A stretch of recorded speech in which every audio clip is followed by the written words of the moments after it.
Papa Stokes called me yesterday. Yeah, he called me yesterday with a little chat. We are friends on Facebook now, which is, I mean, I'm pretty pumped about that. So that's a W for this week. But a lot of good news, a lot of things that obviously I can't talk about. He gave me a little bit of dirt and then left me kind of hanging there too.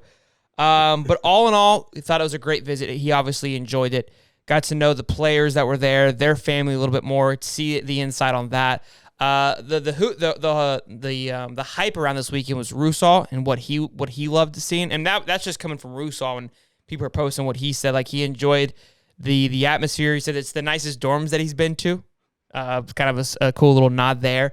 And then he talked about the ability to play now, which I think we've all been stating that. We've been noticing that, and that's where you and I, we've talked week over week, is us losing going to have an impact on recruiting. Well, no, they're seeing an opportunity to be able to come in and play right away, which is only going to make their draft stock go up. And now with the NIL, you want to play as much as possible to get as much NIL evaluation as you possibly can. So yep. I think that's massive. He said Russo had a great time. I mean, he said that they kind of really hit it off. Him and Marcus really kind of clicked and had a great time. So that was good news from Papa Stokes on that as well. He sent me a few pictures, obviously, while he was there, kind of just him hanging out. Marcus obviously got some cool flicks. But all in all, it was a great experience. The energy is still there. He says the way that things are just kind of just clicking between everybody is bought in. He talked about that. All the coaches are bought in. And they even said, he says, some coaches even said, yeah, there's still some guys that aren't bought in. And look, if that's going to happen, and we expect that. They're not bought into the Billy train. So, but all the coaches, he's like, everyone's on the same page. The communication line's the exact same. So, look, from a parent perspective, great news. Everything sounds really good. So I was excited to hear all that, and excited to hear a little bit of the juice too. Again, I can't say too much.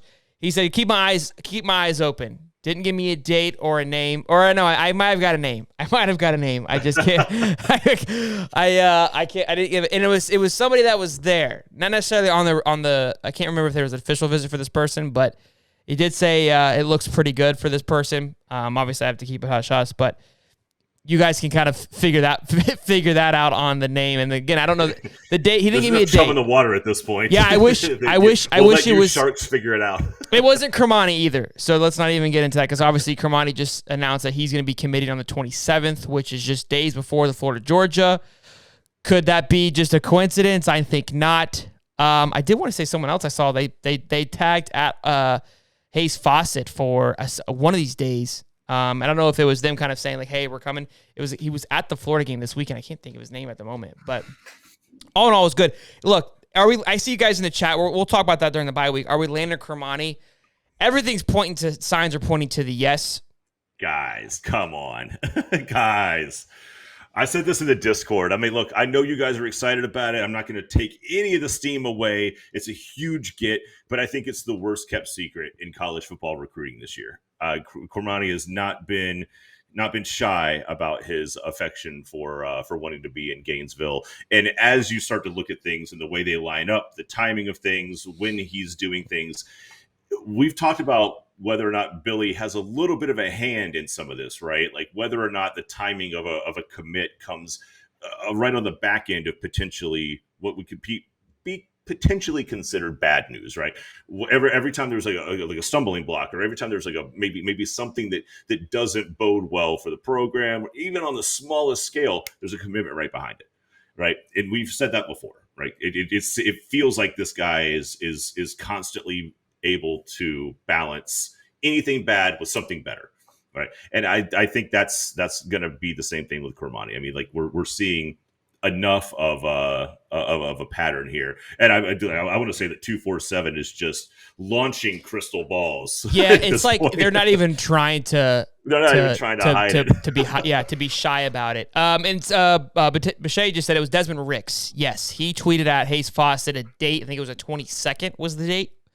And we all know Hayes Fawcett's the guy who basically drops those sick photos when these kids commit. So could that be another one that comes flying through here in the next few days? I see you guys putting the 31st on there. I didn't see anything. Let me know in the chat what's going on with the 31st. I believe, if I'm not mistaken, I mean, don't quote me on this one, but I heard that Kermani's not going to visit Bama, which I don't know what that means. Could again, kind of just point. Maybe it's because he's not interested anymore. You know what I mean? Like, Yeah, Just call Connor it said surface he level here. canceled his official visit to Bama and announced his commit date following a tough loss for Florida. So look, all things point to yes. I mean, we've been heavy in that basket for a while now. Look, if we can land Rusal and a James Smith and like some other guys, to me, that's going to really bring this class to a top tier class. And we're going to get into that when we get lack of talent and just the top overall talent over the past years and where we've been lacking and whatnot. So again, what's interesting to see is, again, a lot of hype behind Rusal, not much behind James Smith. Papa Stokes said he got to know the Smith family, and it's a great kid, great family. But I didn't hear much about like kind of him and where his head was. It was all about Rusal. And I said I wasn't going to buy into the package, and now it seems like, and then I bought in, and now it seems like it may not be a package deal anymore, just from what it feels like, because nobody's pointing James to us. Rusal had a lot of great things to say, but James has been ultimately quiet. Now, to be fair, when we talked with Marcus about, or you weren't here, but when I talked to Marcus on the stream about it, he's like, yeah, both those guys are tight-knit. Like, they haven't said a word on where they want to go, on what they're feeling or anything. Nobody knows a thing about these kids, which is how they want to keep it. They're down to Auburn, Alabama, and Florida, and they're from Alabama. So the one thing I can say, and I don't think I'm ruining anything here, Papa Stokes will let me know, I don't think this is that big of a deal, but James Smith's dad, I believe it was Smith's dad, wants to retire in Florida. That's where he wants. That's what it's a retirement. Yeah, so state. so that's what I'm saying. Like, it's not like it's like a that big of a tell of like where your kid's gonna go play football for the next 4 years, but it was something.